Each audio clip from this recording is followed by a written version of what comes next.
Okay. I'm not on YouTube yet. I'm waiting for my YouTube to spin up. Okay. Okay, now it's coming. All right. We're almost there, folks. I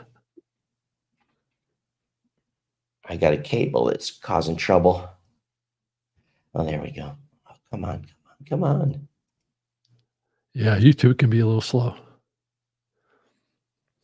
Hi, everybody out there. Thank you. Just hang tight Let's with go. us. I'm ready.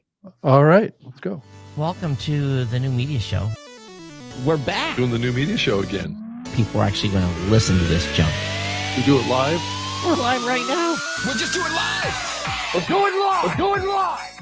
We just can't get enough. The new media show. Let's go. Just do it live. We're doing live. We're doing live. Bada bing, bada boom. The new media show. We do it live. Just do it live. We're doing live. We're doing live. We're doing live. We're doing live. The new media show. I'm like Adam Curry, and you're more like John C. Dvorak. I think I am Adam Curry, and you're the old curmudgeon. We do it live. Doing the new media show again. The new media show. Technology. Woo. We make it sound so special. Yes, we do. We're back for another new media show.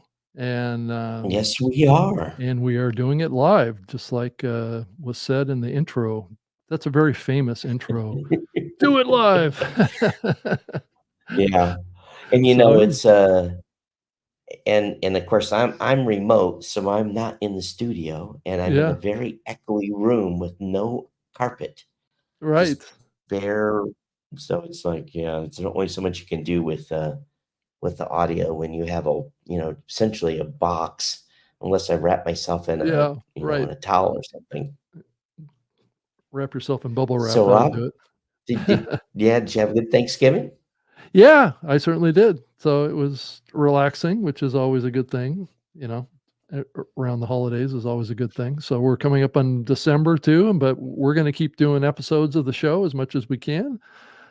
So we're definitely excited to be back, and I know I did an episode last week with James Cridlin and Sam Sethi, and that was a terrific episode too. So we're back on StreamYard again, and this is a great platform. So if you have any comments or questions in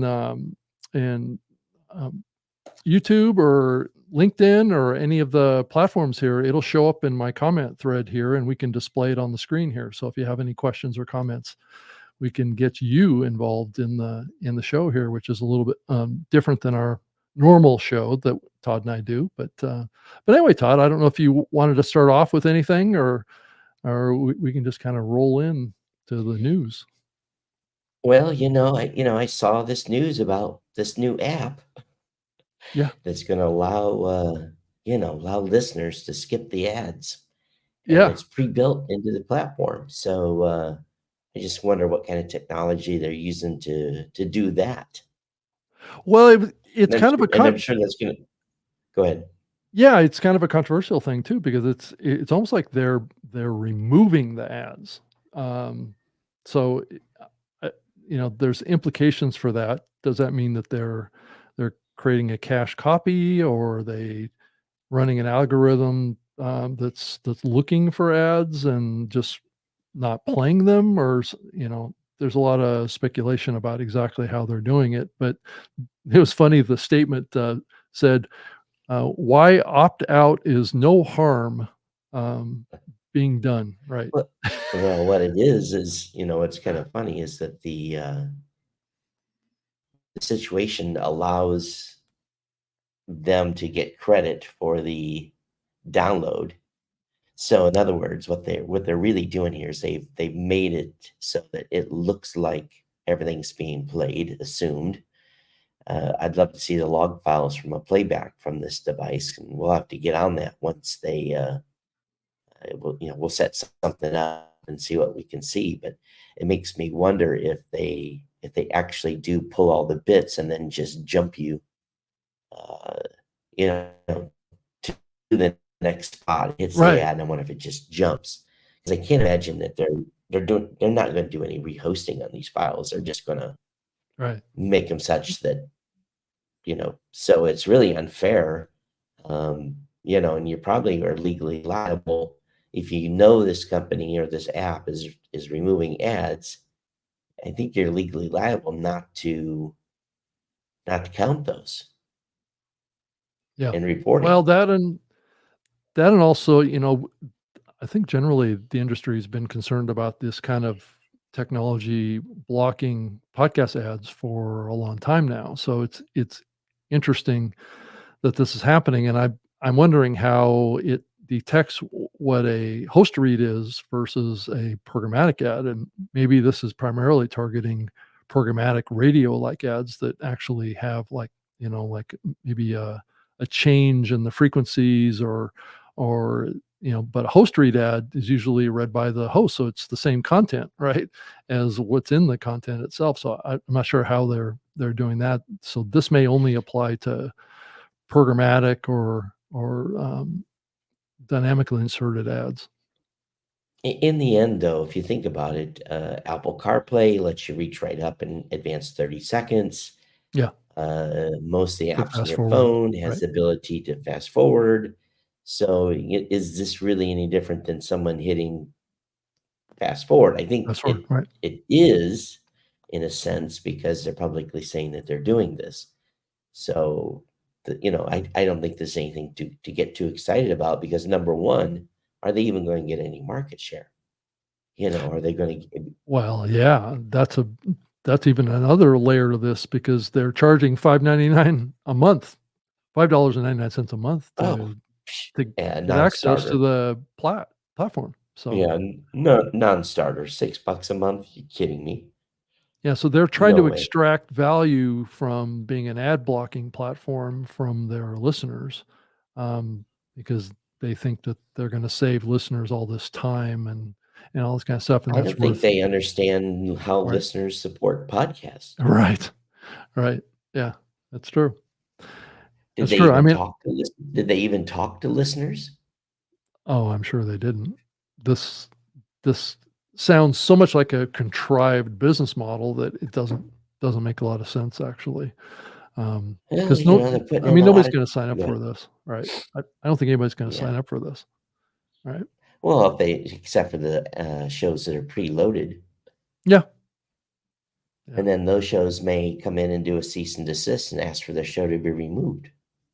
Well, This yeah, is and that's a bigger question for podcasters. Do they have a choice in being included in this, or can they opt out? well, this is where we go back to some of the podcasting. Yeah, this is where we go back to some of the podcasting 2.0 stuff. If you could set the Mhm. block flag for that specific app, and if they honored that, they would have to remove it. But again, they'd have to support the tag and Yeah. that feature. So, we just added that here recently, and we put a big caution on there. Says, yeah, you can block a platform, but you may not. You may still have to go over and tell them to do it because they may not honor what's in the metadata. Hmm. Yeah, that's true. Yeah. Yeah. So I also noticed that Castro folks have been unwinding their iOS app for a few months now. It seems like that there's been a slow drip of departures from the team Well, apparently over it's years now. down. Isn't the app down? Yeah, yeah. It's But we got to be actually careful. There's a hosting company, and then there is a app. This is the app. It's not the hosting company, yeah, right? this is the listening app, I believe, right? Yeah.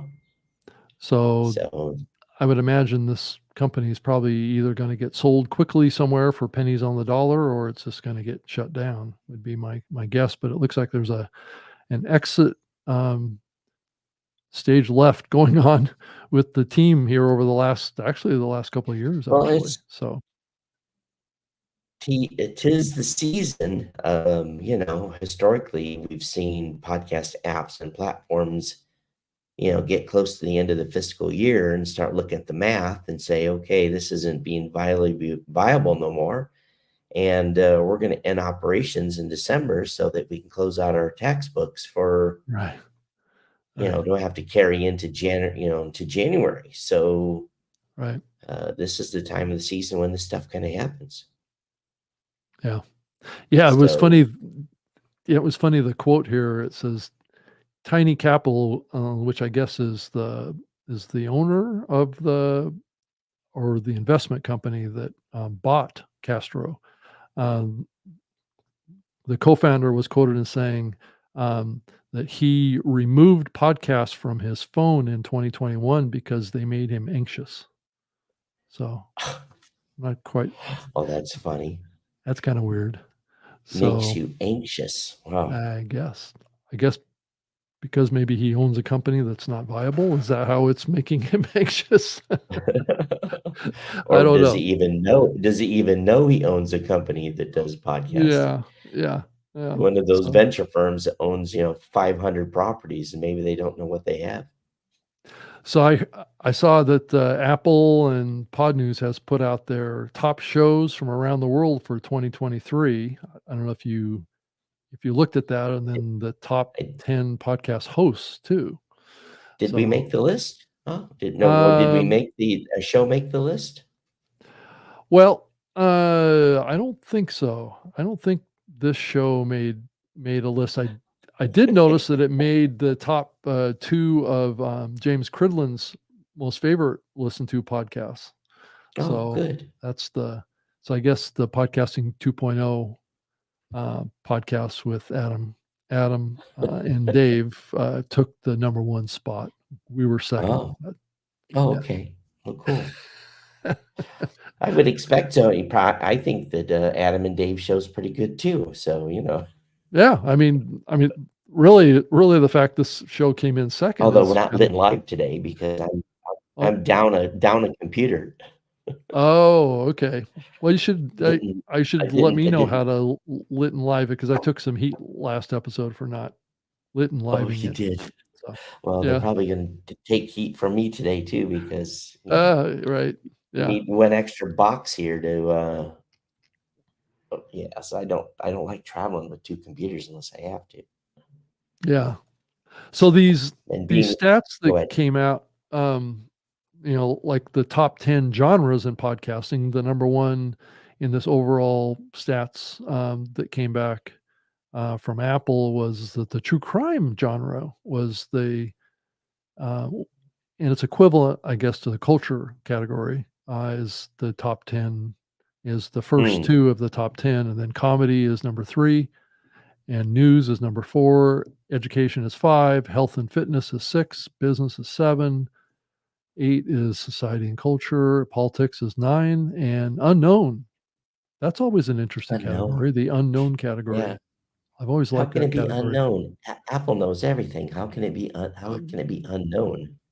Maybe it's uncategorized or nobody bothered to fill out the tag. It's It's probably more interesting that likely it. news. Yeah.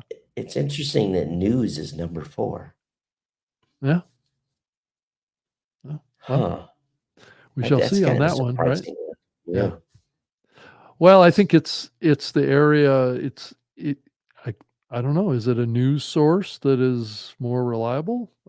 Is that why it's growing in its importance? I mean, politics did come in number 9, so it's certainly not political news. Also, it would be in the news category, Yeah. right? Or Yeah.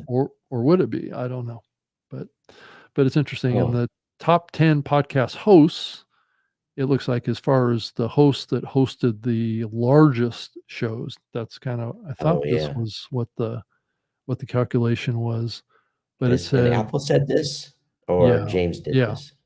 Well, Wow. James and Apple. So it says Apple published a number of charts at popular shows on the platform. These charts were published within the Apple Podcast app, and only your own country stats are visible. So it Mm. if you're in some other country outside the US, you're going to see your own set. So this is, so I guess they only highlighted 140 shows on the platform to come up with these breakdowns.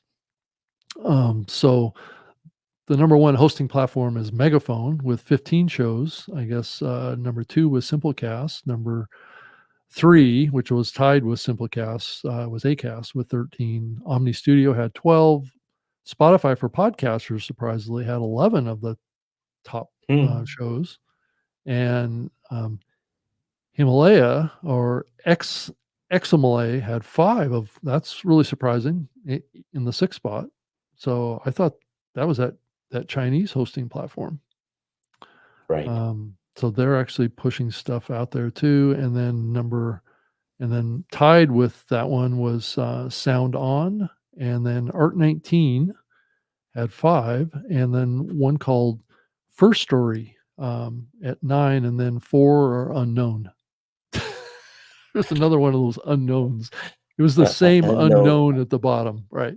Unknown host. It's usually, well, it could, Self-hosted. just like, It's probably self-hosted, it's just right? like potentially, and also like us, we have some clients that are using their own domain names too, or subdomains. So, it's just like that's when it goes out, and he's like, okay, who are they? Who are they hosting with? And you can't tell.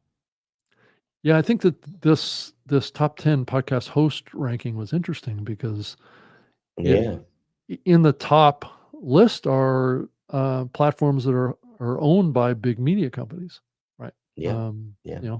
And they have big media shows probably, so that's probably part of it. Yeah. So, Spotify owns Spotify for podcasts as well as Megaphone, and Mhm. then Yeah, Simplecast is owned by SiriusXM, yeah. and doesn't SiriusXM also own Omni Studio too? I think I believe I'm so. not sure.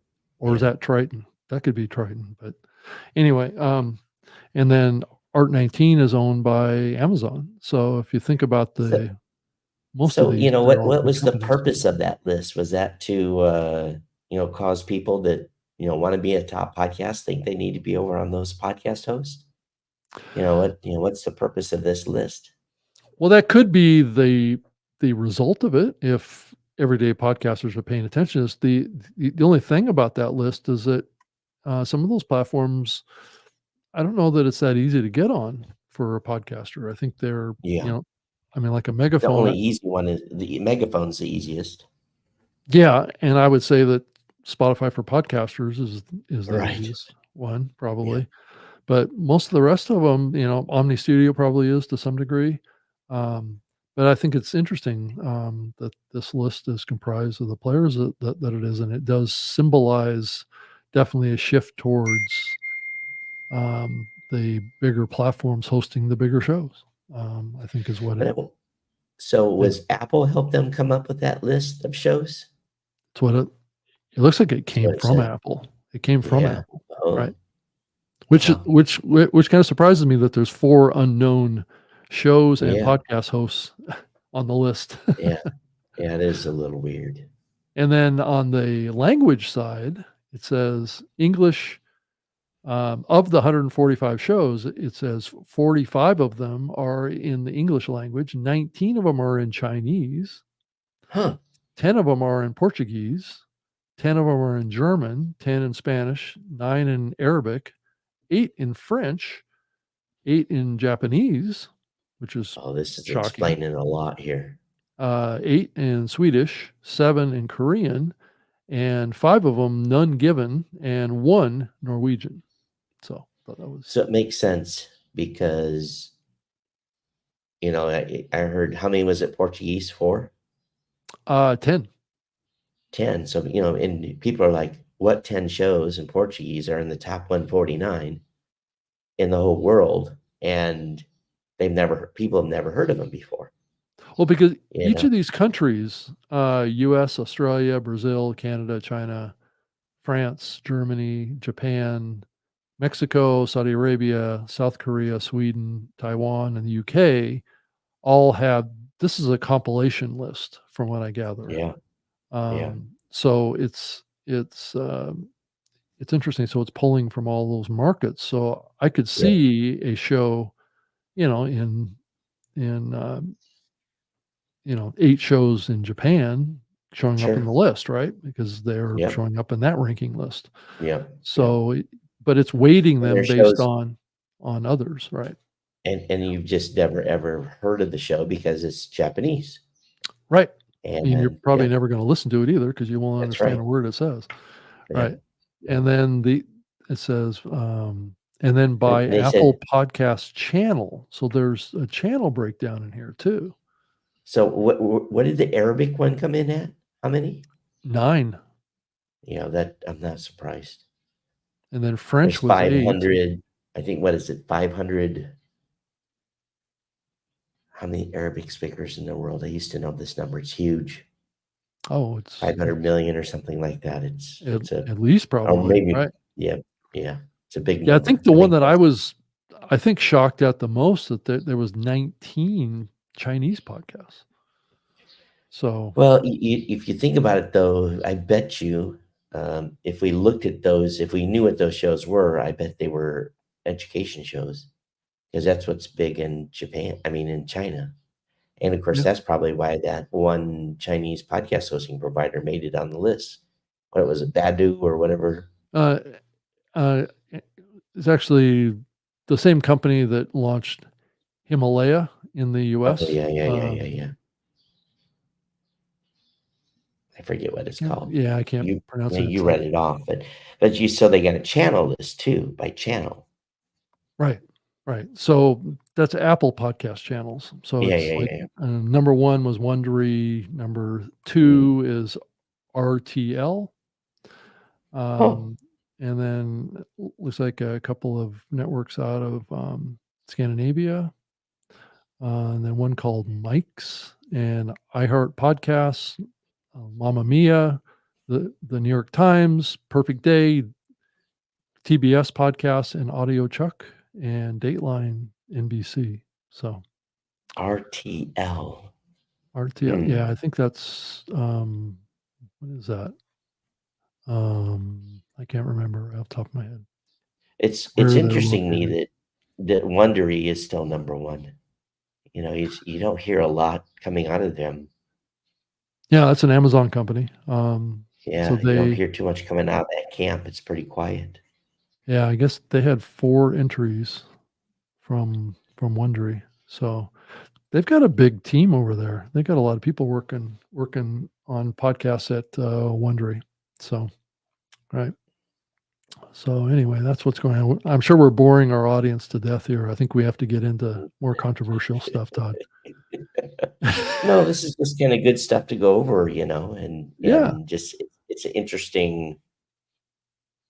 I think what we see is that the podcasting space remains as diverse as it ever has been. Yeah. And I think that, that bodes well. Indie creators may be a little bit discouraged by this list, but Yeah. in the end,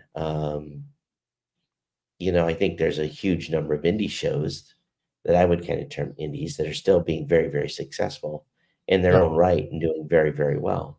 Right. Yeah. If you can focus beyond the download number and look at how shows are doing, Mhm. in my opinion, we continue to see growth. Yeah. Um, Well, speaking of that, I also showed in Pod News, and thank you, James, for putting that newsletter out every week, every day, actually. He's showing that last week during the Thanksgiving week, we saw a drop by 5.5% in new episodes being published. And I'm actually surprised that number wasn't actually lower than it was, which means that, of the 190,000 podcasts out there that are active, most of them Right. published a new episode last week. of course, with Thanksgiving following on a Thursday, that gives those folks that are publishing Monday, Tuesday, Wednesday, Right. Lots of time. their normal, that's almost a third or a little more than a third. Yeah. But if I'm looking at the chart here, in the last 10 days, 231,000 shows have published a new episode. So, it's just, 5%, in my opinion, is really, I think I'm surprised too. Yeah. It was only 5%. But we'll see what happens during the Christmas holidays when actually that time between Christmas and New Year's is, Yeah. typically a lull Dead. is when, Dead. people should really be turning it on. Right. Yeah. Well, that's the best time when everybody's off, right?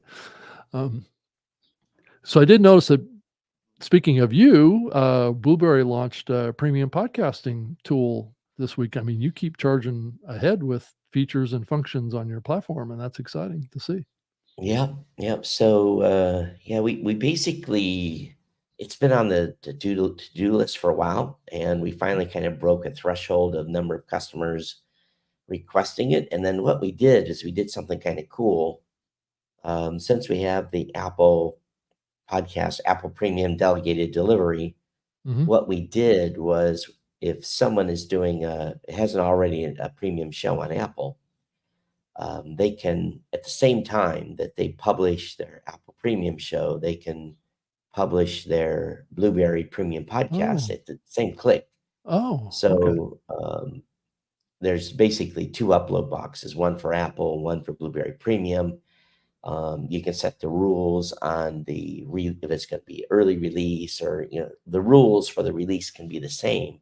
And then when you hit publish, both of those go out at the same time. So what you really can do here is you have the best of both worlds. Number one, you can still have some people on Apple and doing that was weird. I got a thumbs up that just showed my screen when I did a thumbs up. Must be some magic in StreamYard. So anyway, you can basically have both. So you get a landing page to sell. It's they have their own drop page, and where they can promote, and then anywhere, and we make them set a minimum charge of $3 a month for monthly, minimum of $20 a month, $20 for an annual subscription. And then we charge, it's for every podcaster, it's a $10 add-on, and then we take 15% proceeds Got it. to do the processing. Yeah. So, it's easy for a content creator, add this on. It's on part of their publishing flow. They just don't really change anything. And they can do their public, their private, Mhm. or the Apple Premium, and they can do the premium with us in one shot. Just click publish, and all three would go out. So you're Or seeing delayed. a growth in interest on the part of podcasters for trying to support Yeah. kind of like a premium offering? Yeah, and we saw the uptake on Apple Premium, Right. and I might be using the wrong term. Sorry, Ted. But those subscriptions, those numbers are slow to grow. But again, we've supported people using membership plugin and PowerPress for years. And what ends up happening is people get discouraged because they don't want to set up Stripe or some sort of payment processor. Mhm. They don't want to bother with the minutia of the credit card processing. So, we said, hey, we got all this infrastructure in place anyway. We already built a platform for our programmatic folks for reporting. So Mhm. some of that was cut and paste code, with some changes, some variables, and really the reporting piece probably was one of our easiest pieces on this. But we do not create a custom RSS feed for every listener, though. So there's one RSS feed, and everything is controlled through a user password. So Got it. So we didn't go to that level. If it becomes a situation where people are requesting it, then we will probably add that as a feature down the road. But for right now, one show gets one premium, authenticated RSS feed, and but it's fun. It's interesting to see the number of apps now that are supporting basically authentication, and that list is not as long as I would think it would have been. Mhm. It kind of surprises me a little bit that I think right now I'm only tracking 5. Let's see if I can find it. 5 apps, and if this is wrong, if someone knows more, please let me know. But currently, Apple Podcasts, Overcast, Pocket Cast, and Castbox Mhm. are the only 4 apps that we know that allow a direct RSS feed subscription through a user authentication. Oh, okay. Yeah. So, and if someone knows other apps that will support user password, let me know. We'll add them to the list and get them in the system. Maybe some of those podcasting 2.0 apps will have that feature as well. But so we'll see. We'll see how this goes. Yeah. Yeah, I think if you're struggling to make revenue from advertising from your podcast, you're probably more open to exploring a premium route as a alternative, right? But I do wonder about that too. If there are people that are going to try and monetize through subscription. I mean, I think people are doing it on X and other platforms, and I, I think it is a big trend to do Again, direct not monetization with your audience, right? yeah. This isn't going to be for everybody. No, of course So not. Right. we basically set this. We just wanted to have the tools available for Mhm. they didn't have to go use a third party. It's all integrated in the Yeah. platform. Right. And it's a minimal cost per month, and we feel you know the, the processing fees are fair. So we'll see what kind of feedback we get. So far, Mhm. it's been positive. Of course, it's only been 24 hours or so. Yeah.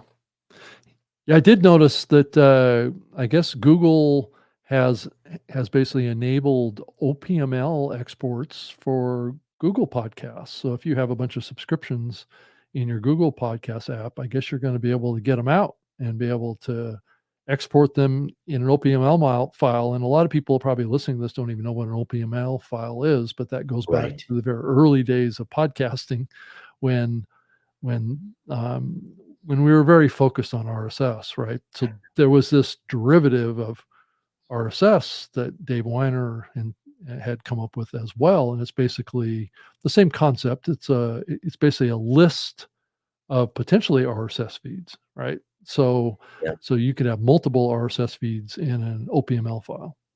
Um, so so I guess this is a pathway if you want to move your subscriptions from Google Podcasts over to like one of the new podcast apps, like AntennaPod or Pocket Cast or Podverse or Fountain are among the newer listening apps that are supporting OPML ingestion of all of your subscriptions to your Right. podcast. So Hey, it's one easy to thing I move. do. Yeah, and one thing I do want to call out is just as an oh by the way. We added the Podroll feature to Oh yeah, PowerPress and Blueberry. So now, Rob, if you've got a few shows that you want to send me, I right. can add to our Podroll. Yeah. And for those of you that don't know what the heck a Podroll is just it's a derivative of what used to be a blog roll in the old days. Literally, we used to put list of shows on our blogs of blogs that we recommended, and we called them blog rolls. So the pod roll is the same thing. It's a list of shows that Rob and I recommend you listen to, and then those are being surfaced. Well, they're going to be surfaced in Podcasting 2.0 apps, and then also at the same time. We've got some stuff coming to allow the surfacing of pod rolls as well for individual podcasters to. I guess I'll say it. We put a widget on their website, and they can show that old fashioned blog roll as a pod roll on their website as well. Yeah, no, it's a good option too. Um, so so the bottom line of this is that you can move from one app to another, just like you can Oh, move with your OPML. podcast. Wow. Yeah, yeah, yeah, with OPML. Yeah, But as far as on the sharing side, that Podroll is certainly yeah. a fun Sorry, tool I as well. preempted you here, but yeah, you just export the OPML. Then Yeah, some of the apps again will support the import of OPML. yeah, yeah. To move. So Does Apple do that? Do they support OPML or? I don't believe so. I've never heard that term described in relation to Apple. I don't know Yeah, if you have ever in the history of the medium, but I have never. yeah. I wonder if Yeah. Overcast supports OPML import. There's a number of them that do. It'd be nice to get a list. Yeah, well, the one I mean, as far as the one I read just here, it's AntennaPod, Pocket Cast, Podverse, Mm, and Fountain, I guess, okay. are confirmed to support OPML in imports, right? So if Imagine you that. export that OPML file, which is basically Yeah. a basically it's a document, just like a RSS feed of sorts that you just save as a file, and then you upload it to your new listening app, and it'll transfer all those subscriptions that you have from Google And Podcasts. Right. and I believe all of those are podcasting 2.0 apps can be found at podcastapps.com. Here's Correct. the thing. Here's the Correct. thing we have to really start making podcasters understand. All this work, all this work that's being done by these apps to number one, make portability and supporting the openness, I guess that's the word, the openness of podcasting, is really pretty crucial here. Is the disgruntlement with the the platform that shall be not be named and the and Spotify with people not happy with those platforms. Hmm. It's our own fault. You as you as a podcaster need to start educating yourself on the functions and the advancements being made here and start educating your audiences. Now, again, this will be incremental, but if you're not talking about this stuff, you're not going to get the advantages of all these new cool things we're doing. And I Hmm. say we as a community are doing, RSS.com, Buzzsprout, Blueberry, a handful of others, RSS Blue, Yeah. these things we're adding, and also all the apps that support this stuff we're adding. Um, the ultimate goal is number one, we're going to keep the listener in the app, and we're going to keep the listener engaged in the app and interacting in the app. And instead of just listening and giving Hmm. them functions and giving them, who do you want recommending to your listeners what to listen to? I Yeah. think if they listen to you, they trust you to say, "Hey, I listened to these 5 shows. I think they're great. Go listen to them." Yeah. And that's the ultimate endorsement. And what you're going to start seeing is there's going to be folks out there that are going to be curating these, as an example, the pod rolls. They're going to be curating that. They're going to say, okay, here's the list of, they're going to say, okay, Todd, Rob, Mike, Sam, James, all these folks, they recommended, 5 of them recommended this same show. So there has to be something there, Right. so it acts as a recommendation engine when some of that data is going to get curated. Hmm. And in the end, then what's that going to do? That's going to give the listener said, okay, 10 podcasts said this is a great show. Maybe I should listen to it. And as indie content creators, we can, because we're scouring through all this content, Hmm. we're listening to our own shows, to different shows. We as the creators can help drive the discovery engine. Now, don't start scamming the system by, Hmm. you put me in your pod roll, I'll put you in your pod roll, and don't do that. But actually go out there and recommend, use this as a recommendation engine for shows that you love. And that's why we went in PowerPress and in Blueberry. I know Daniel was kind of disgruntled. We named it shows you love and trust. We didn't put it as say pod roll. It says pod roll kind of in the subtext, but we Yeah. wanted to make it, make a podcaster understand, hey, this is where I share shows that I love and trust. Um, so I just think that there's so much going on at this point that I don't know. I don't know how we get more podcasters understand the value that is being brought here. I think it's probably another 2-year climb to make them, you know, to Yeah. get this kind of thought process Yeah. ingrained. Going right. Right. You also notice that Acast is adding some dynamic ads targeted to listeners on Google Podcasts. Right. um, I thought that trying to was smart. trying to point them to a blog post that Acast made, talking about ways to transfer your subscriptions.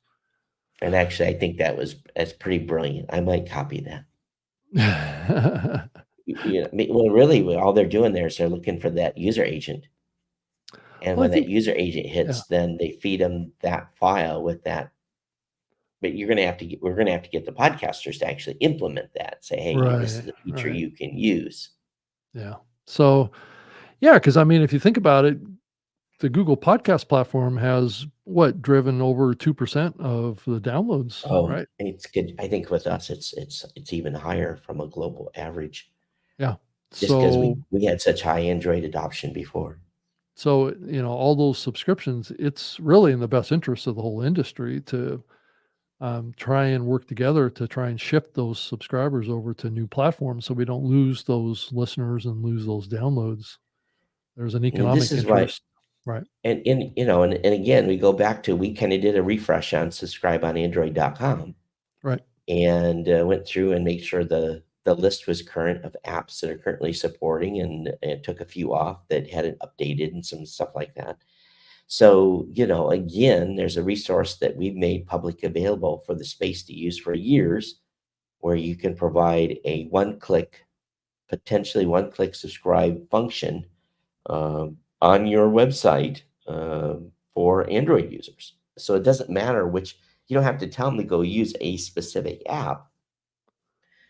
They click on that link and it brings them to a page that shows the app options. And then Mhm. they pick an app.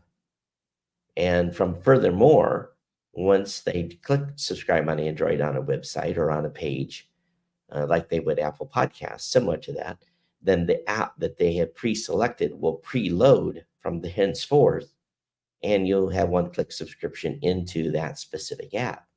Mhm. So, I haven't been promoting that for a long time because of Google.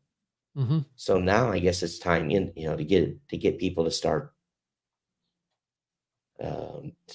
considering that again. Mhm. And there's Mhm. other folks that come around with some workarounds as well, but we provide a piece of hyperlink for people to put on their websites to be able to do this. So this is an easy Yeah. peasy implementation.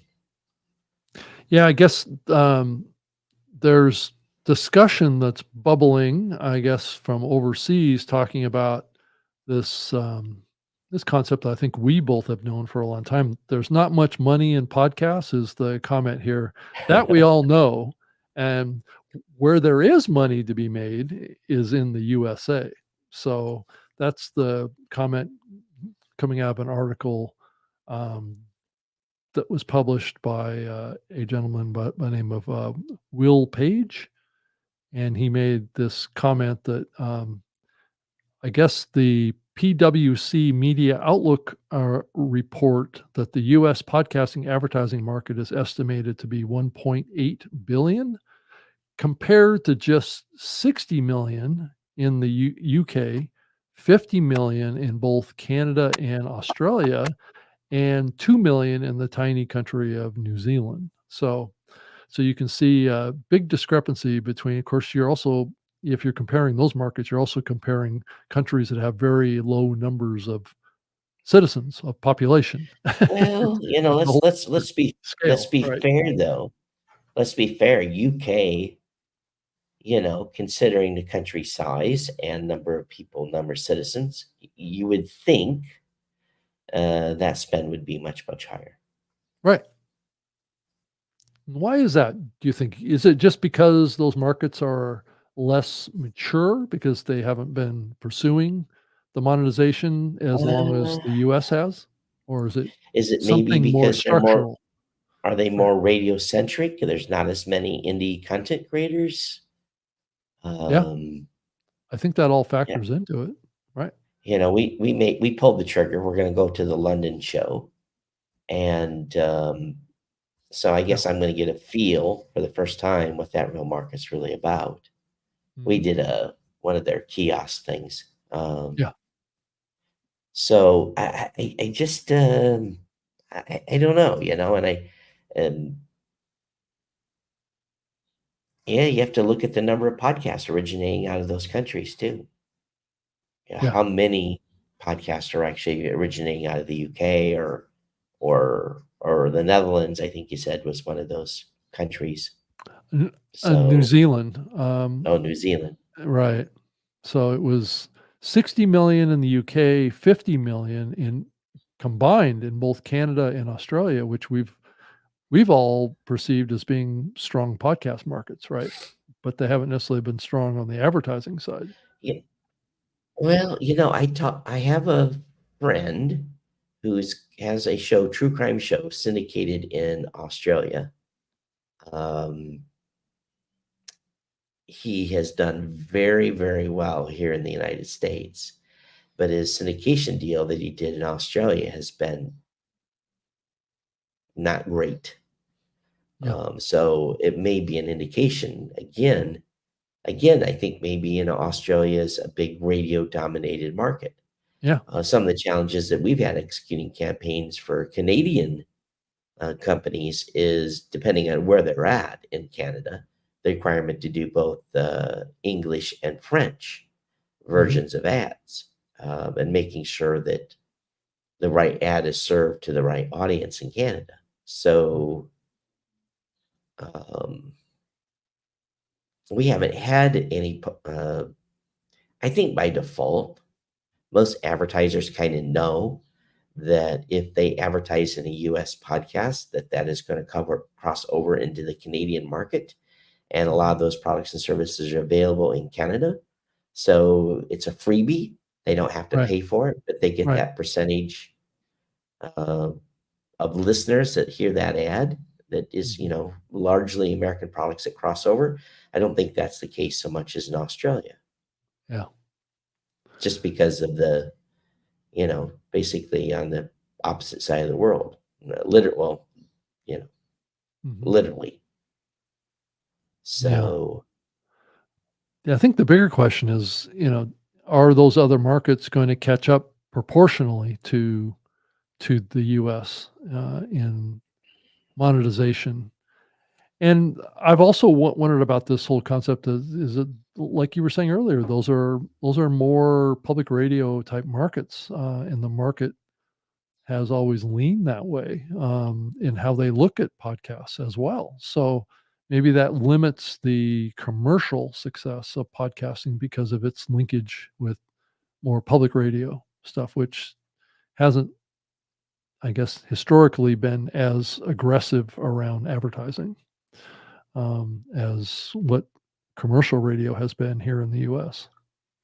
but what I find even more amazing is we've been trying to get to 2 billion for a long time. Oh yeah, it's been like we're going to hit 2 billion for the last 3 or 4 years, right? Yeah, And yeah. we're still not there yet. Well, and I continue to attribute that to lazy media buyers that aren't willing to look Right. down the pike. That's true. They're just trying to fill more of existing inventory with 6, 7, 10 ads.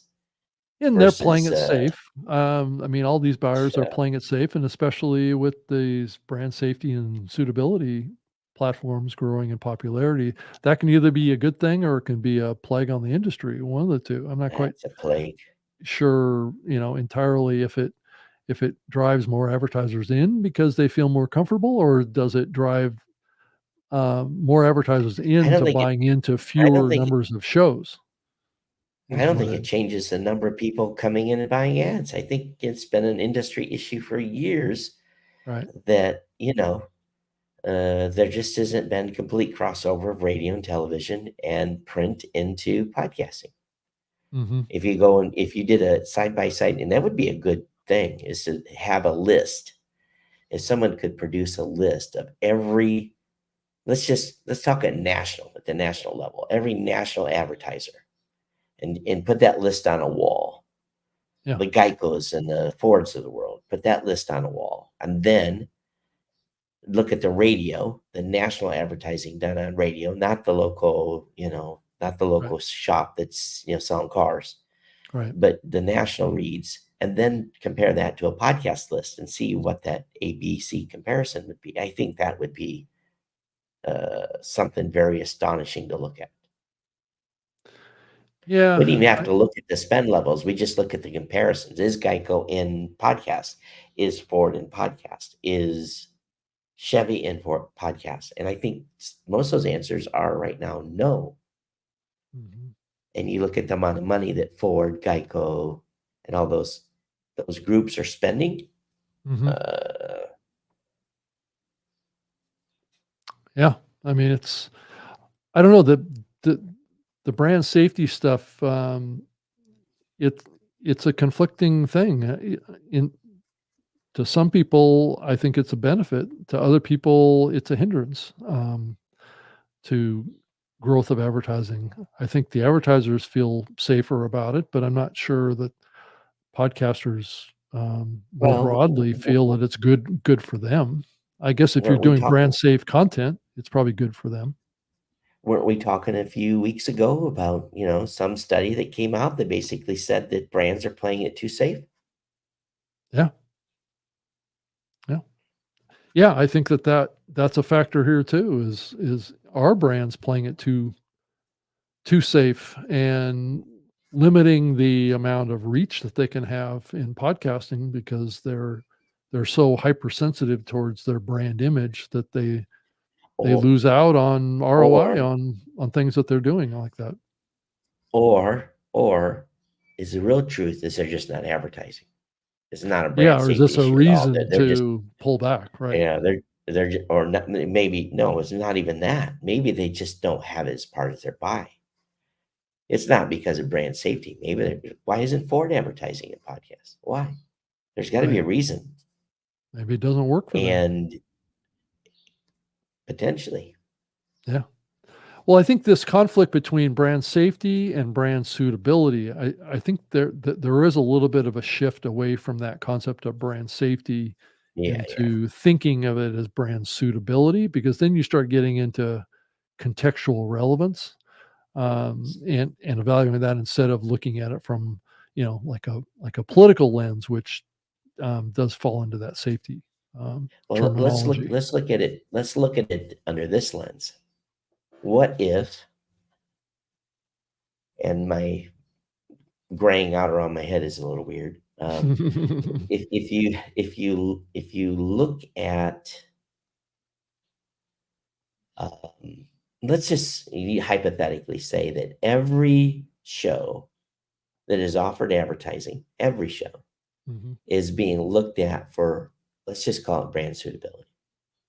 Let's say that they get their dream and every show is being monitored, tracked for every word they say, penalized whenever they, swear, or, the computer determines whatever. Let's just say that's all in place Right. and that everyone's using it. Does ad spend go up? That's the theory. Ad spend goes up if we have brand suitability. I don't So, think so. I don't think spend goes up. I well, I think you think it still goes have up for a smaller number of shows. no, I think what it does is, but I don't think it grows us to 2 billion or 3 billion. What we're lacking Well, is depth of inventory, and yeah, number two, it's inventory. I mean, it, brand suitability limits inventory. well, It's its very nature, right? even okay, but let's again, Rob, think about if everyone's being on if everyone's being looked at. My point is everyone's been saying for a long time that we have to have these tools in order for advertisers to feel safe. Okay, so let's say we made the advertisers feel safe, the brands feel safe. Do they really then come in and actually spend money? Or is it just bullshit where the company is, this has just been something that they think is going to allow more brands to come in and buy? Because it's just like when I launch a new product, I think and I project and have an idea on how much revenue it's going to drive. But if that oftentimes those numbers are not correct, Mhm. because what have we done? We've reached out and talked to the audience, we've talked to the customers, we found out what they need, but in the end, will they spend the extra $10 for Blueberry Premium? Will they? Don't know if they will. So Yeah. if we say that we have all these brand suitability things that are in there now, spend should be way up. Spend should be exploding because they got what they want. But if that So standard for brand suitability is too high, guess what? It filters out more shows, right? So you have a fewer pool of yeah, but inventory it should to buy open up into. from but it should open up a whole pool, a whole, thousands of shows.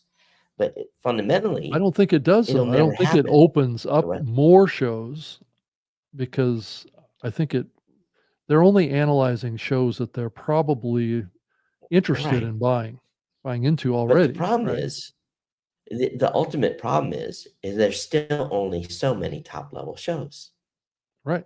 So if That's you want to grow to that's the 3 gate. billion, then you need to get into you got to get down. Okay. You got to get into the 5,000 shows at Blueberry that are looking for advertisers that have never had advertised. That's what you got to do. You got to get into that stack. You got to get into the Yeah, and 5,000. right, right, and my question about this You got to too get is, in. okay, you have a list of shows that have been rated by these brand suitability platforms as approved for these advertisers, right?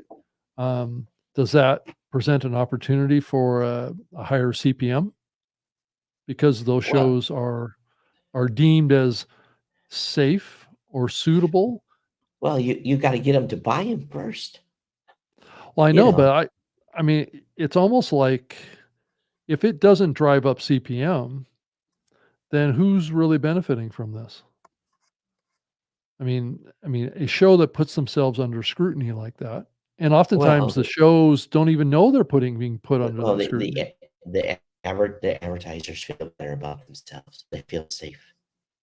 They've Right. done their job. They've done their due diligence to make sure that they're not going to get fired as an agency. So it's all BS in my opinion. Or does this Um, this create an atmosphere that, let's say, a show is like right on the line of being brand safe?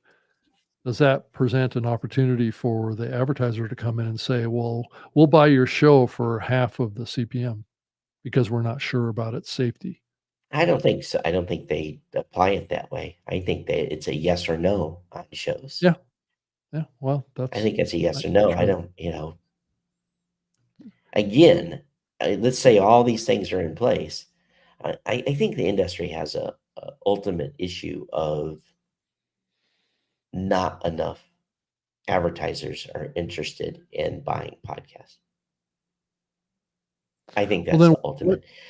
what media are they buying then? Are they just buying Oh, Facebook they're buying ads? And TV. They're buying TV, Facebook. yeah, but It's it's TV easy. increasingly isn't working unless they're buying, let's say, YouTube, right? Or Rob, how much did they spend on TV last year? TV's working, or they would not be spending billions and billions of dollars on TV but the advertising. audience to TV is in a free fall. So Well, that's that's not a true, but long term. That's not a long they're term. still selling they're still selling billions, billions and billions of advertising into TV. And to be honest with you, we're pretty happy right now where we're at with programmatic. I know some Mhm. people don't like it, but we've hit our goal numbers for 2024 or 2023 with adoption of programmatic at Blueberry.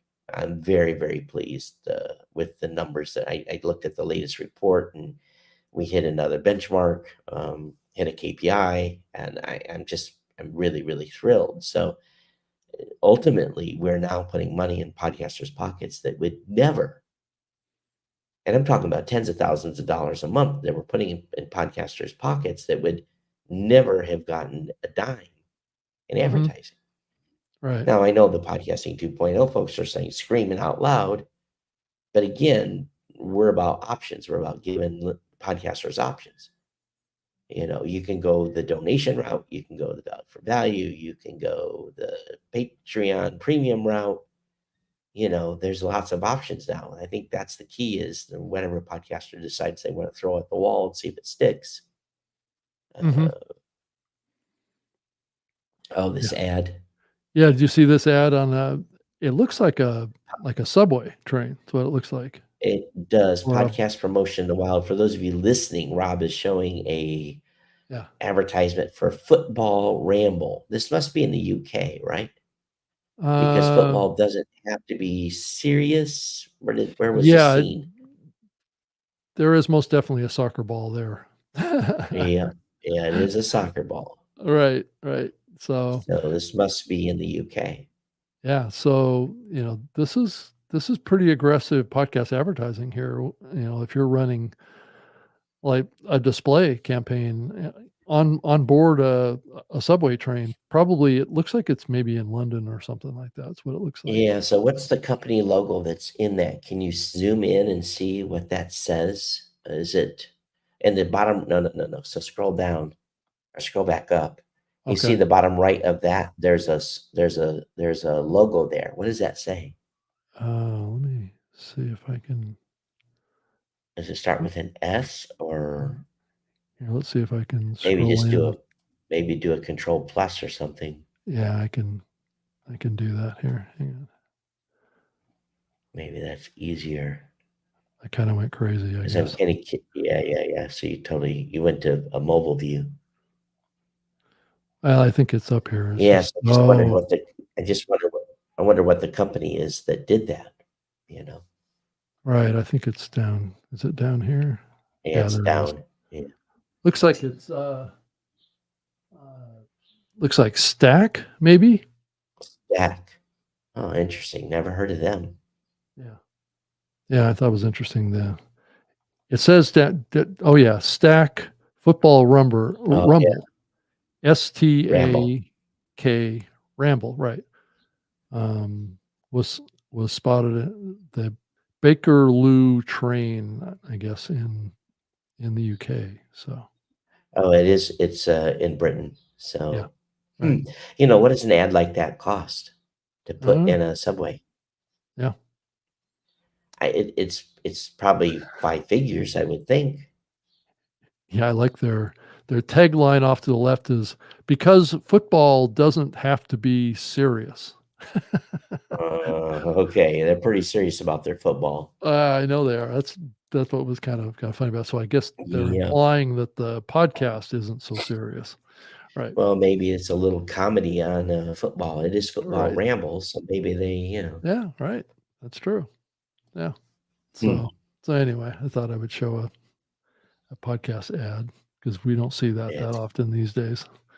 well, So it's usually on the 30-second one they get at the Times Square that they paid $10,000 for and took a picture of it and, right. Yeah, got their Instagram post. that's true. That is true. So so anything else that you can think of that's going on out there that caught your It interest this you know, past I week? just it's it looks like the news is steady. There's Yeah. not been any big major announcements. No. I know somebody's working on something big, and I haven't quite been able to determine what it is. You hear your competitors talking over, we can't do this until, April because we're working on something big, and you're like, what are they working on? So, from my perspective, the rumor line has been pretty quiet. Yeah, I would agree. Yeah, I kind of wonder what the impact of what happened with Chat GPT and OpenAI over the last couple weeks has had on people's enthusiasm for embracing AI and podcasting. I think if you're not even in the tech world, you have no idea what even happened. Right. Unless you follow the tech space, that debacle. I guess I will call Yeah. it a cluster beep. Yeah. Um, Totally. it definitely was curious, and what it really means ultimately is those that want to push forward won, and those that wanted to pull back lost. That's what it really is. That's what it boils down to. Is the board said we're going too fast. This is dangerous. We need to slow down, and because you won't slow down, we're going to fire you. And Microsoft, who had dumped billions of dollars in, came in and did the ultimate. Oh man, what do I Power play is WWE? what I would call it. Power play. Oh no, Right. no. What they did is they climbed. It's like the wrestling organization. They claimed it got in the Take down. corner. Take down. Nutella got in the corner and stood on the top Right. of the corner post and came down with his elbow full force into OpenAI's board and gutted Right. them in one Right. full swoop. They said, oh, yeah, They're yeah, all g he's hired. I mean, it was I was like touchdown, he slammed Yeah. it. And so for I me was to hear right, actually I never thought for a minute that, those AI folks were gonna go to work for Microsoft. oh, not for Um, a minute, not for a no, minute. I saw that on that wasn't Sunday. I was gonna just like, work. That totally wasn't no. gonna work in that way. It To wasn't me gonna that right. Yeah, to me that was way of Microsoft saying, "What You know, have you get done? your And I get your have put crap billions together. of dollars Right. in you." Um, and then the employees coming out and say 500 said, "We'll go to work for Microsoft tomorrow." And I Right. was like, "Oh, they're done." I didn't even really follow the news after that because I was like, "Okay, this will be resolved in a day or two," and it was. Well, because nobody really talked about, what would actually happen if, all of this team went to Microsoft. I mean, Microsoft doesn't, as far as I know, doesn't own the code, doesn't own the No. Well, platform. they do own.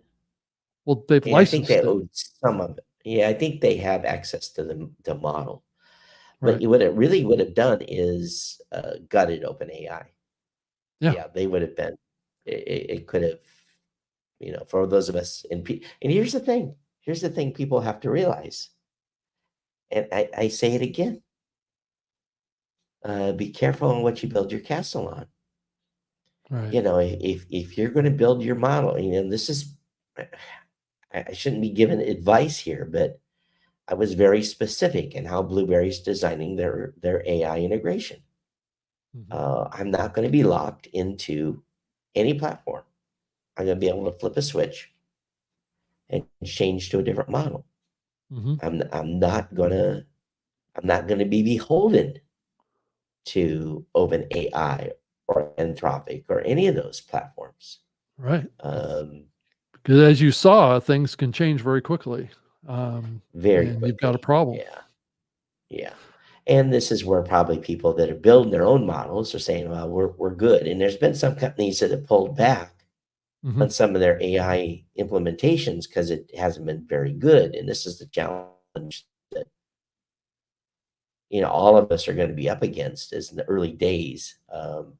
We need to make sure we set the expectations correctly with the listeners saying, listen, this is the dumbest it'll ever be. It's not always going to be perfect. It run homes to mama in lies. It makes stuff up. What we give you should not be considered as gospel. You should, this is why we're giving people an edit box. There'll be Right. an edit box for them to edit the outputs that we give them. And Just a suggestion. It's not well, it's not going to be a suggestion. It's going to be like a warning on the page. No, We're I'm talking going about the output is just a suggested, thing. It isn't something you right. should just take verbatim. Take for granted, right? Right. Because even when it analyzes a transcript, they'll still lie. They'll still put stuff in there that was Oh, made they up. misspell When I ran things or right. the transcript through from your guys' show with Sam and James, the AI thought I was on the show. Right. They had gotten so used to processing with my voice. It was like Todd and Rob. I have Sam Setti and James Cridlin on the podcast today. I'm like, Right. no, I wasn't there. Yeah. Right. That's true. Yeah. Yeah. So So these AI tools can hallucinate. And they can right. see things that aren't there. Right. Right. And they love to go off on a tangent from time to time. Yeah. That's the hardest part of any of this is putting up the guardrails in the prompt writing to say almost repeatedly. You almost have to teach it like a teenager. Okay, so what do you? What's the number one thing parents tell young kids in the evening? Go brush your teeth. Go Right. brush your teeth. You have to tell the kids 15 times. Go brush your teeth. Right. And sometimes AIs are like this. You have to tell it, go brush your teeth. Hey, Right. dummy, go brush your teeth. Right. You didn't listen to me. Go brush your teeth or I'm going to spank you. Or you You know, misspelled something and you have to tell it to right. change this error. Right. I've had to do that a You lot, know, especially in the but graphics and imaging that is generated by yeah, it. Yeah. but then you don't get the same output. Maybe you get something Right. that's slick. Totally You different, know, right? I've been trying to get it to give me open space so I can put my own text in, and it's not real good at that either. Mm. Saying, "Hey, give me 200 pixels at the bottom of the page that is kind of translucent," Yeah. and it doesn't do that. So, but again, I think it's why when you're using the tools in their native state, you can kind of scold it 2 or 3 times. Say, "Hey, I didn't say that. Clean that up." Whereas if I'm doing an output at Blueberry where I have to do a single run, single output of Right. whatever we're given the podcaster, that prompt has to have been written so well that I get consistent results every time. Yeah. Yeah. So you have to like constrain it. You have to like you almost have to like strangulate it to make sure that it doesn't go outside of the boundaries of what you've defined. Mm-hmm. And Yeah. it's not real good at that. It still will wander at times. Yeah. As an example, I've asked multiple times, I've had to say, give me a narrative write up of the transcript. Do not use bullet points. And 50% of the time, the stupid thing will give me bullet points, even though I tell it Mhm. not to give bullet points. Yeah. Do like 2 or 3 sentences in narrative, then it switch into bullet points. It runs home to mama. Right. So it gets into the mind, well, I can just summarize by bullet points. Well, no, I've already done that, dummy. Give me the narrative Yeah. or the summary, in written format. Do not use bullet points. And again, I repeat, do not use bullet points. That will be a output that won't be, it's dumb. Yeah. But I do That's true. feel like it's still, even though the thing is still hallucinating a little bit, still giving kind of weird outputs at time, it's a heck of a lot better than what I used to do Right. from a show notes perspective. That's true. That's true. Yeah, I did notice that there's been some reporting that the auto download behavior in Apple Podcast is showing, at least for October, it looks like from August to October, a drop in You know overall what's funny about downloads. that? Right? Not at Blueberry. Really? You know why? Why is that? Because everyone was overcounting before. To They weren't begin with, taking they into were account to overcounting. begin with. They weren't taking into account the bad behavior that was going on. And they weren't analyzing deep enough Hmm. to get those thrown out. Right. Because I'll say it again, the IAB specifications is the minimum standard. Right. Minimum standard. And most companies meet the minimum standard. Because guess what? If they meet the minimum standard, they can get the most number of downloads. But if you go and want to have a peer view and overqualify downloads, Hmm. which we do, then you get rid of that extra stuff that shouldn't have been counted to begin with, and Right. your numbers don't change. Right. So it tells me those companies that are reporting that they're down 5%, shame on them. Yeah, so it looks like Lipson's data from August to October showed download drop of 3.6%, and Buzzsprout showed a drop of 4.8%. Just And tells me that they're not doing their stats very well. I'm just going to say it that's because again, yeah, and that's since the iOS 17 rolled out in right, mid-September. So, right. is there something to do with the iOS update? Yeah, they made some big changes to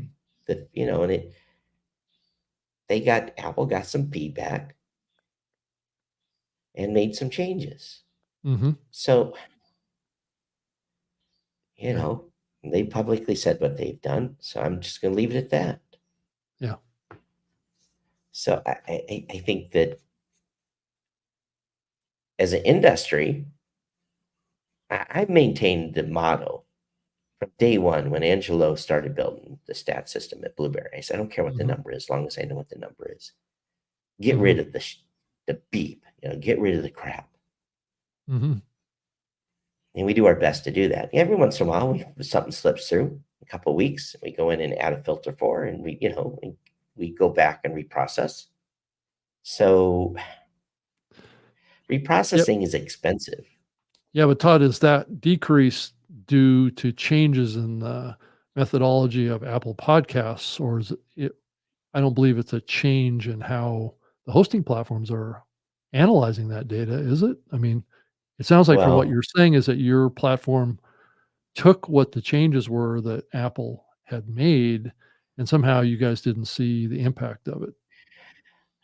so what's happening was that some platforms were seeing retries of downloads. I guess the best way to say it is it basically if there wasn't a completion of the download, Apple Podcasts would come back later and try again, deeper into an inventory, which was ultimately driving, some false downloads.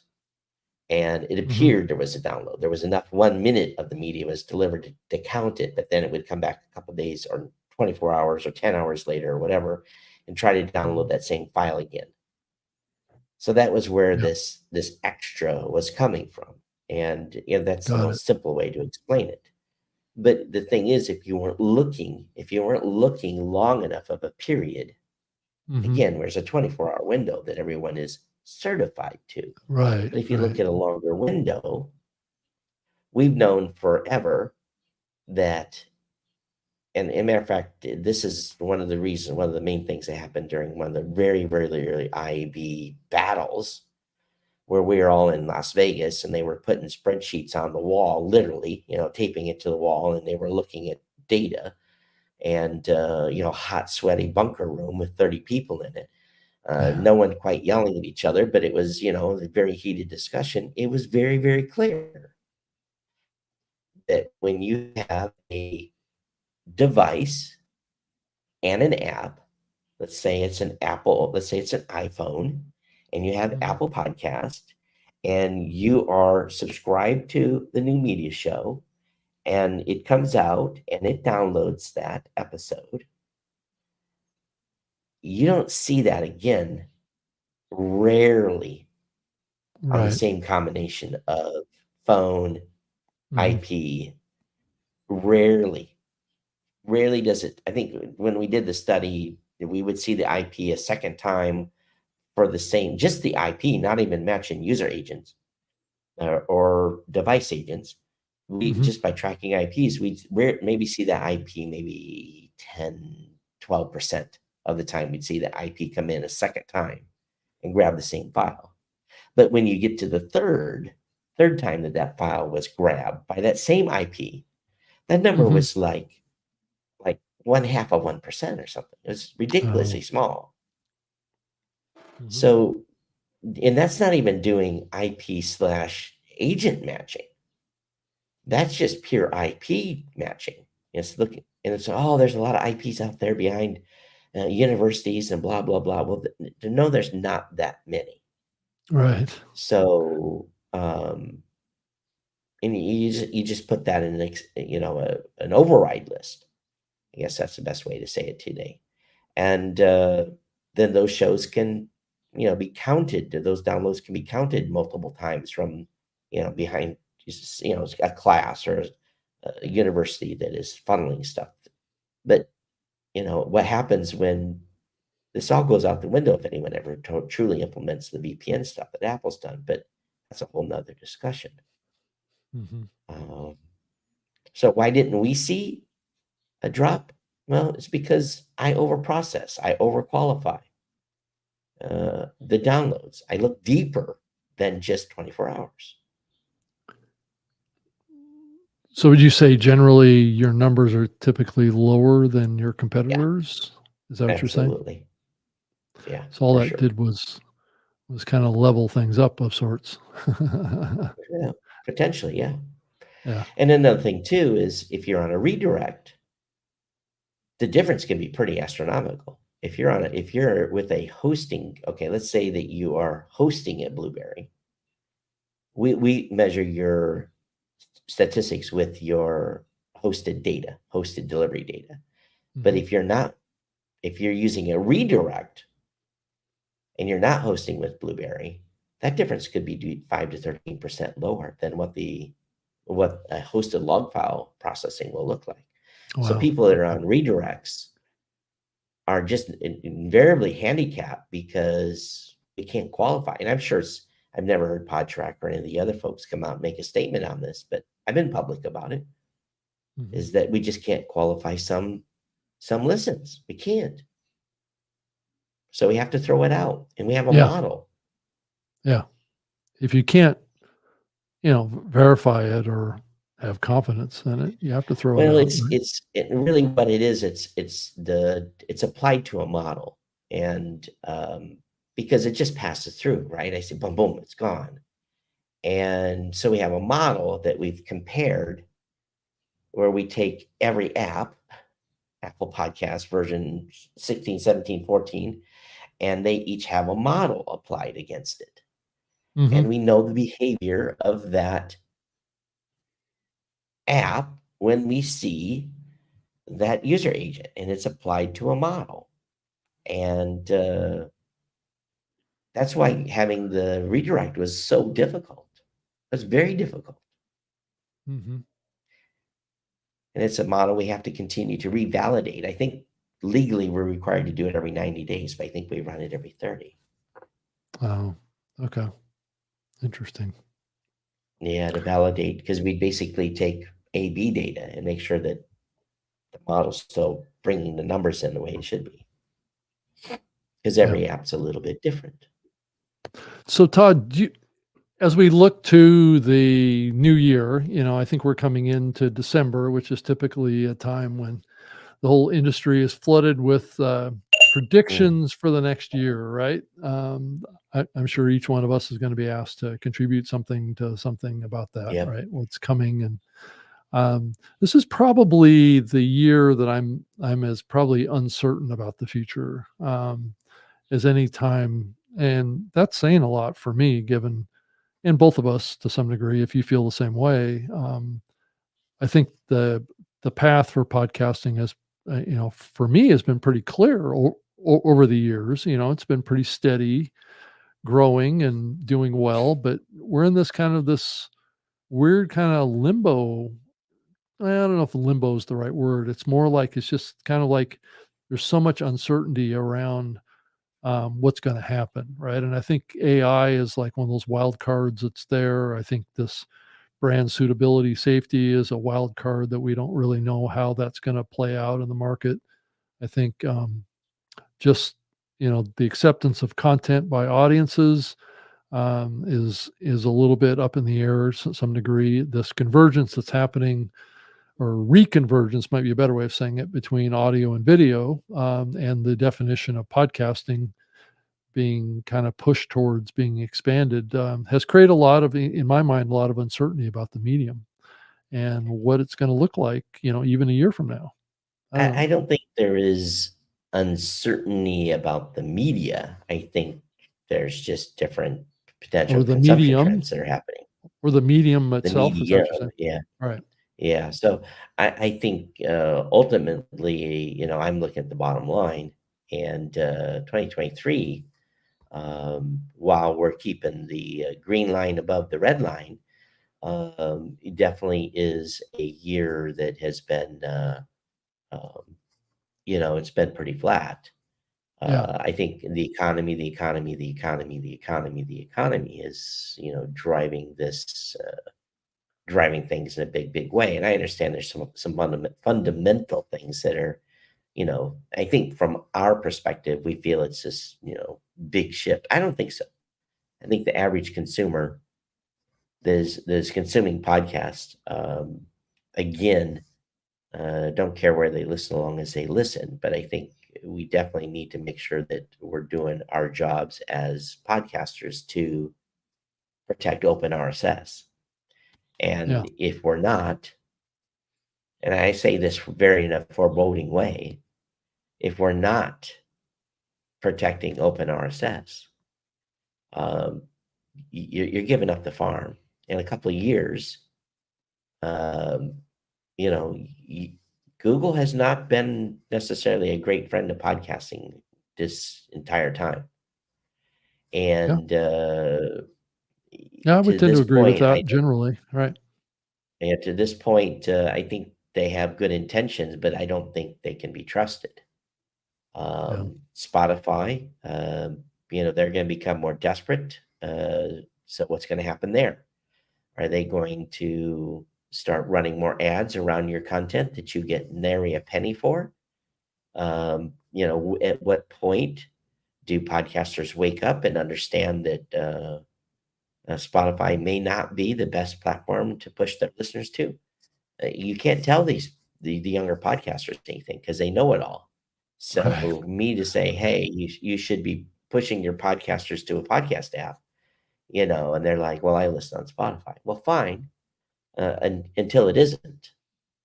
Well, and increasingly, And Todd, and this is a fact that I've noticed because of some of the things that I'm doing, is that increasingly I hear people talking more about video in the context of podcasting now than ever. I well, think, again, it's because you have a small subset, a couple hundred shows that are being very successful doing video. But let's also not forget that we have tens of thousands of shows that are highly successful in audio that don't do video at all. And I don't think we well, should, I think yeah, we should not lose sight of that. yeah, I don't think there's any question about that necessarily. I do think that there's more than just a couple hundred shows on YouTube. You're talking tens of There's not. thousands of shows. Go find me No, a couple, go no, no, find no, me more no, than no. 200 shows. Okay, Todd, let's properly define what we're talking about here, because shows that look like they're a podcast, but they're not, is what I'm talking about. Okay, that's fine, One's but go find me, right.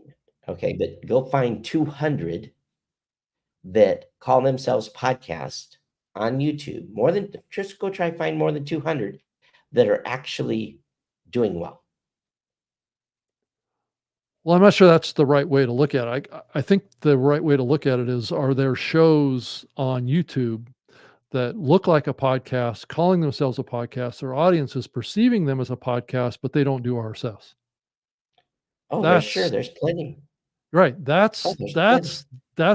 That's the delta of change that I'm seeing over there. So what we need to do is why aren't we on those shows comment sections in YouTube saying I can't subscribe to you an Apple Podcast? Why are you Well, yeah. why aren't I mean, why don't you have a feed?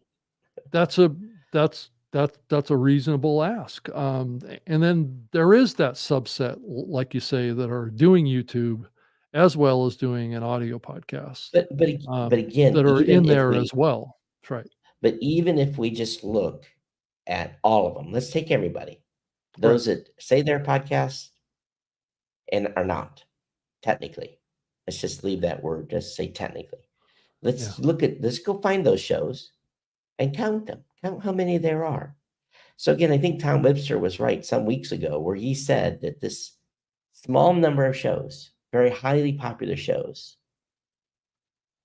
Mhm. are basically driving the narrative and making the other 99% of people lose their freaking minds that they have to do video Yeah. and that they need to build a YouTube channel. Yep. Yeah, I'm not so sure it's just small shows that are driving that narrative, though. I think a lot of shows are produced like what we're doing right here, Yeah. that are just not doing RSS. All they're doing is they're doing a show just like what we're doing here, Yeah, but it's only video. That's it. it's true. Right. But But the it looks thing like a is, podcast. They're calling themselves doing a podcast. Their Right. artwork maybe says podcast on it. Maybe they don't say Yeah. that, but people are perceiving it that way. And I think that's the perceptional challenge that we have about this shift that's happening.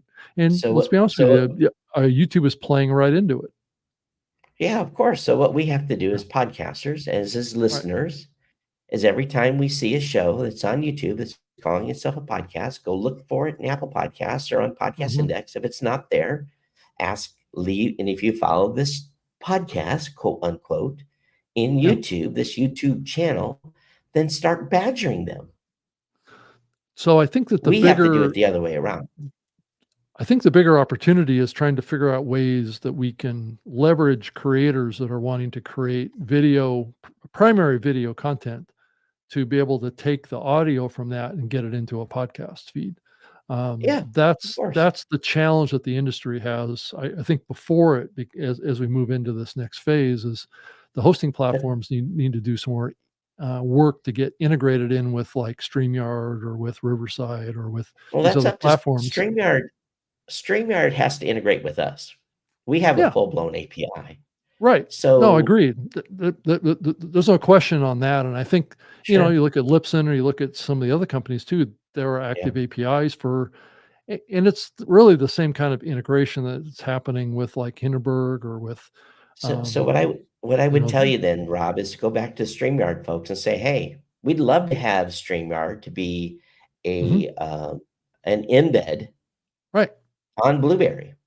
Yeah. And I So think that that's a proactive step to helping this shift that, but the challenge is up to this point, none of these platforms yeah, have been they want it to be standalone. They don't want to integrate.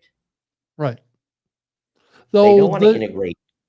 the talk that I hear inside of, uh, all I can speak to is StreamYard at this point is that I think Sure. they're open to it. So it's just a matter of getting everybody together and talking through it. So I need an SDK. yeah, Come out with an SDK yeah, and come out with an enterprise plan that I can plug into. run up the food chain. Right, right. Yeah. You know, And I think that's that's it. the answer here that will really go a long ways to helping us kind of bridge this current Well, growing but all we're divide really between what a podcast is and what an RSS feed podcast is. but the challenge really ultimately is again, we shouldn't be forcing podcasters to think they have to do video. No, I think it's the other way around. I think, by default, more people are thinking about video and don't even think about the option of audio. I think it's going the other way.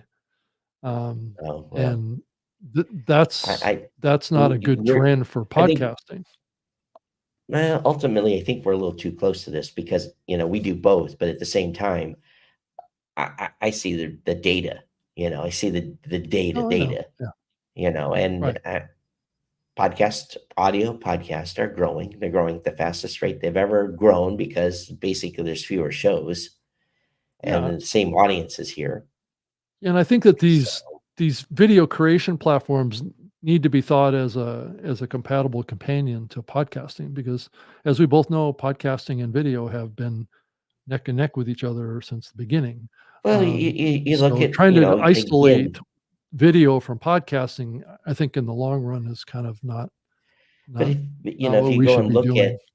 if you look at and believe me, I've talked to everybody. Yeah. I talked to StreamYard too. Say, Mhm. hey, let's integrate. Yeah. Oh, that's interesting. Oh, no, we're not doing that. We have our own plans to compete in the podcasting space or blah, blah, blah, whatever it may Well, be. I don't know what that is, right? But They're I right. And suppose I didn't that's a say StreamYard possibility. said that. I didn't say Right. StreamYard said that, but I said others have said that. Well, Right. we want to be our own standalone. Uh, We've already built this multi-recording system. Now we'll just add the podcast piece. We don't want to right. integrate with you. Right. Right. So we want to be what they call a full stack solution. Is that what you're Right. So right? so Right. what am I faced with? Building it. So here's what I've done. I've polled the Blueberry community. I know what they want. Yeah. And video is not a priority right now because we asked them what they wanted. Yeah. I think the question is, it's not your existing community, it's what your Right. potential future customer base looks But those like. folks on YouTube, Right. they're not, they're too big. Most of them have a regular YouTube channel and then have a so-called podcast. Right. And They don't put a lot of energy into the audio only version too. That's the other. well, they don't put out an audio only version. They only put out video. Well, no, but the ones that do, I've seen have put out an audio version, but they Oh, don't okay. really actively promote it because they think of themselves Yeah, as yeah, yeah. YouTubers. Right. Right. So it's They're in the case. They shouldn't be calling themselves podcasters. yeah, but their audience is calling them podcasts. So So Rob, you need to, but yeah, you need to start being a troll, I need to be and I just and just need to be proactive about getting these just communities from a tech stack yeah, perspective just matched be a up. troll and just go in there and say, "Hey, I can't subscribe to your podcast on Apple Podcasts. Are you really a Right. podcaster?" Like I have nothing else to do, Todd. Right. Sure, why not? It's spare time, laying in bed. Search out Right. shows on YouTube and do the cross-referencing. Matter Yeah. of fact, that's a good job for somebody that wants to run a script. Right. Go and look for all these so-called podcasts and then cross-promote them and then do a spam email to them.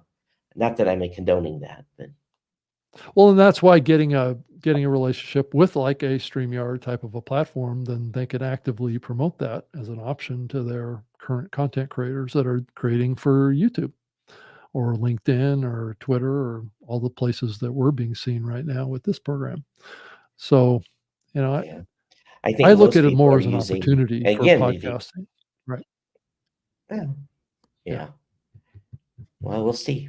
The biggest challenge still, we can talk about this until we're blue in the face. You got to We get the new can. podcaster to episode 1. To episode 1. Right. That's still the Right. challenge. Yeah.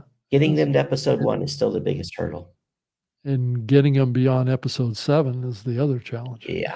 And what's funny is someone else came out with those almost similar numbers recently. Someone that I'd never heard of before said, "Yeah, we can't get people past episode 6." I'm like, "Oh, that sounds familiar." I think we've heard that one All right. for a few years. Right. Once or twice. Yeah. Right. All right. We're At the at bottom. time. Right.